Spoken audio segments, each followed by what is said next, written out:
Nakon što je najjača opoziciona partija napustila odbor za sveobuhvatnu izbornu reformu, samoinicijativno je predložila uvođenje otvorenih izbornih lista. Nakon 20 dana imat ćemo izvještaj sa javne rasprave i sve sugestije nevladinih organizacija, akademske zajednice, pomenuo sam svih aktera, uvrstit ćemo u naš tekst zakona kroz amandmansko djelovanje i na taj način stvoriti pretpostavke da zakon stavimo na dnevni red i tada već neće biti prostora za relativizaciju ove teme. Poslanici će morati da se izjasne da li su za otvorene liste, da li su za dalju izbornu reformu ili žele da politička rukovodstva političkih partija i dalje ostanu u kontroli nad onim što su interesi građana. Predložene zakonske novine podrazumijevaju glasanje za partijsku listu, a unutar nje za do 10 lica na parlamentarnim, odnosno do 5 na lokalnim izborima. To zakonsko rješenje je značajan korak naprijed prema riječima člana akademske zajednice sa dugogodišnjim angažmanom po pitanju izborne reforme, profesora Đorđija Blažića. Naši stari bi rekli dobro jutro Crna Goro. Znate, znači posle 20 godina su se sjetili da treba da vrate suverenitet biračima.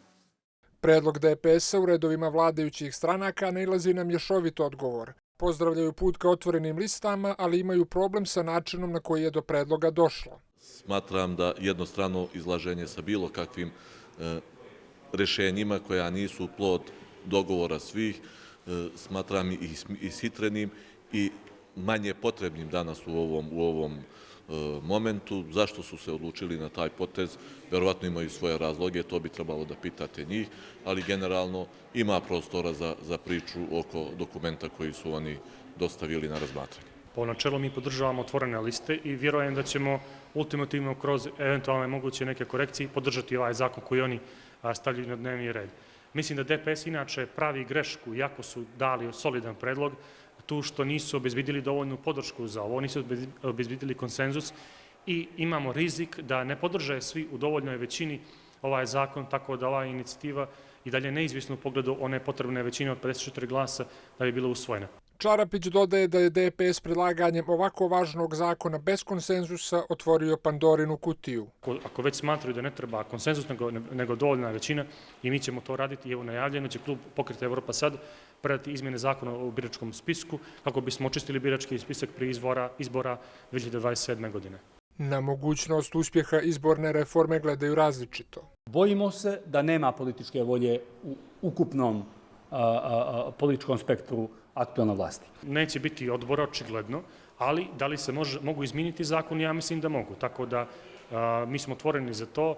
Profesor Blažić upozorava da je promjena izbornog zakonodavstva izuzetno značajna za Crnu Goru, ali da postoje prepreke na njenom putu. Imamo dva izborna sistema. Imamo jedan koji je ustavan za izbor predsjednika Crne Gore i dva koja su neustavna decenijama za odbornike i poslanike.